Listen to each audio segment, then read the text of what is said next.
I'm Dr. Angela McBrearty of DrFlute.com, and today I'm going to review the Haynes Amadeus Flute 680.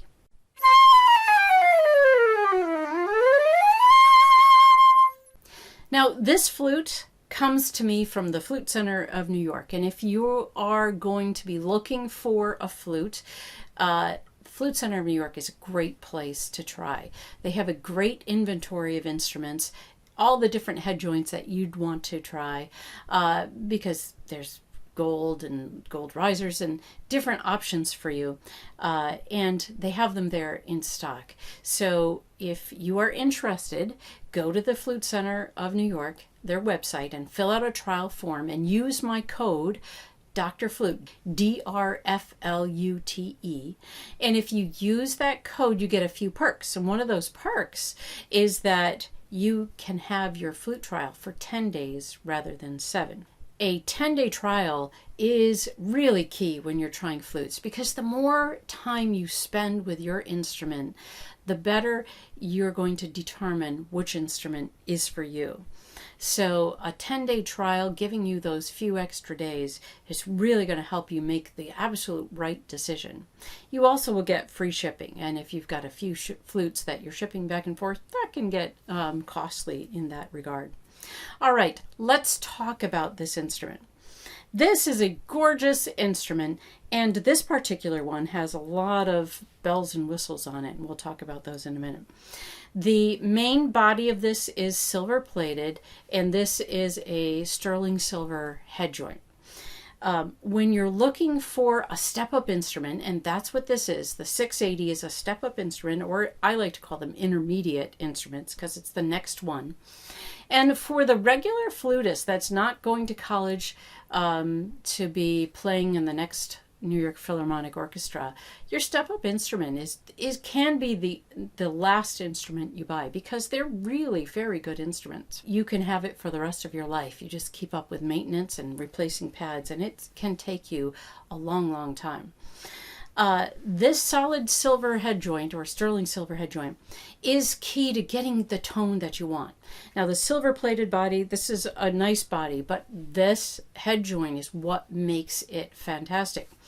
If you are looking for, and a lot of times what we need the step-up instrument for, the intermediate instrument, is to get a better tone, because you've been working on your tone, you've outgrown that beginner instrument, and it's time to move up. And a solid silver or sterling silver head joint is what's going to give you that tone quality that you're looking for. So that is key here. You do not want a step-up instrument that is a silver-plated head joint. Well, if we just take a look a little bit at the body here, this instrument has pointed key arms here. There's some pointed key arms. There over here we have the Y key arms here, and pointed. You've got the mixture pointed here, and on the back you see. So it's a pointed. They call these pointed key arms. Don't get confused with Y key arms and pointed key arms. That is not a point that's going to make or break what instrument you buy. Apparently, it used to be that if they were pointed key arms, that was a professional instrument, that the Y key arms was a step up or a beginner instrument. But from what I've been reading, because I didn't really, what's the difference? I didn't really know myself. And really the consensus is that the manufacturing process has gotten so good that Y key arms are just as good as the pointed. Now, one thing that does stand out to me are these tone holes. And when you're talking about tone holes, we're talking about how they rise up out of the flute. There's two different options there. So drawn versus soldered tone holes, those are your options, okay? This particular flute, they have drawn tone holes. So that means that, yes, the tone holes are made out of the metal. They're drawn up out of the metal.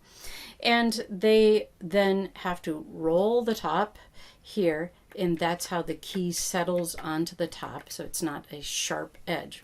Now, apparently, when you have soldered tone holes, they can make soldered tone holes to close with more precision.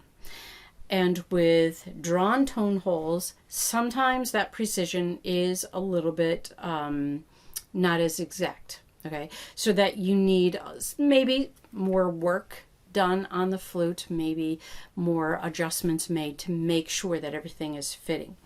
But again, I think that's minuscule. I don't think that's a huge deal.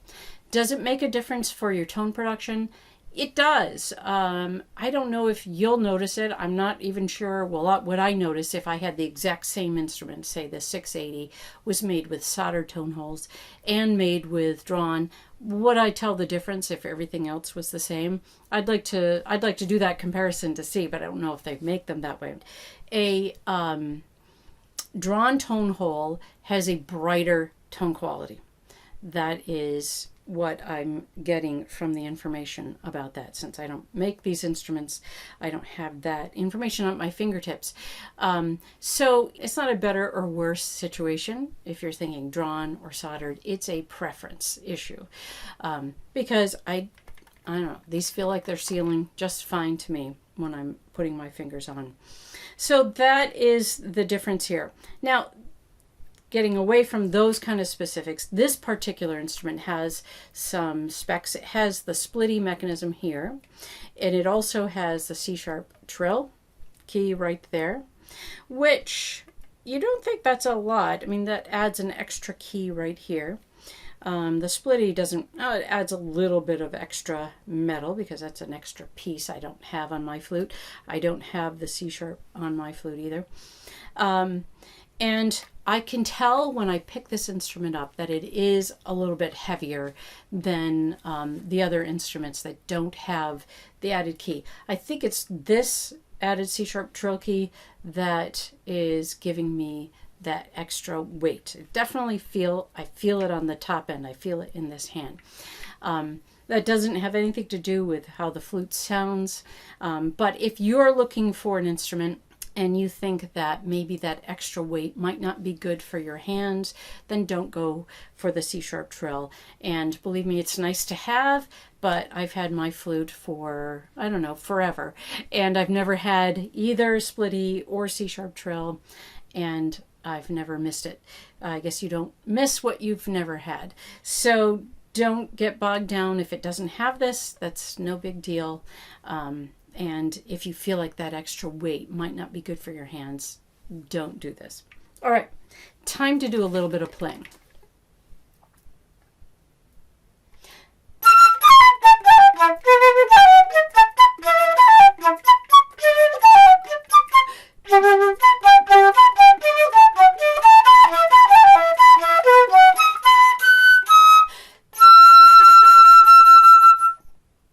Now I feel like that's a really nice tone. I picked that particular excerpt because I got to tongue and slur. And I'm listening for when I'm tonguing is what is that response time? And I think this response is really very nice. It's giving it to me. And I think the tone quality is nice. It's not quite as round as maybe my professional flute is. But for a step-up instrument, I think you're going to be able to get a really fabulous tone. I like the sound.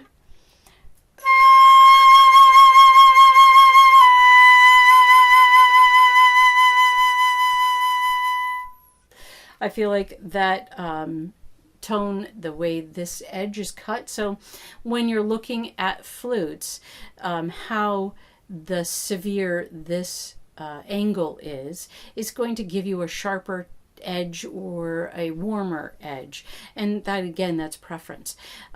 This is a Headjoint is a Q series Headjoint, so the Q series of Haynes flutes is a step up from here, so it's a higher level instrument. And so they've taken this hand cut Headjoint and put it on this silver plated body. So I think that really gives this flute an upper edge as far as quality goes. I think it's just a really nice sound. Let's do some lower tonguing and see how it responds there.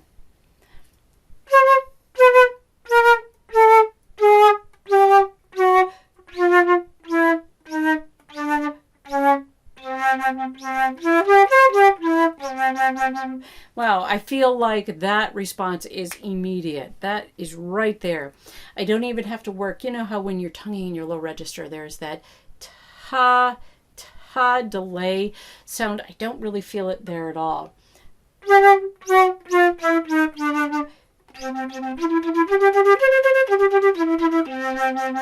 Now it's really beautiful. That sound is right there.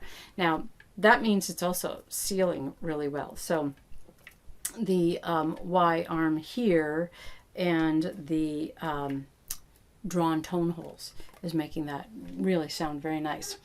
Let's listen to, can I get an edgier sound? Can I get down into the flute and get that edgier sound?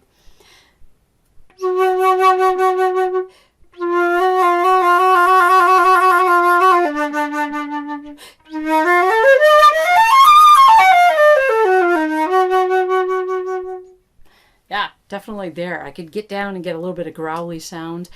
So it's right exactly what you would need. You can get all the different colors. Now I want to play up in the third octave, and let me see how that is.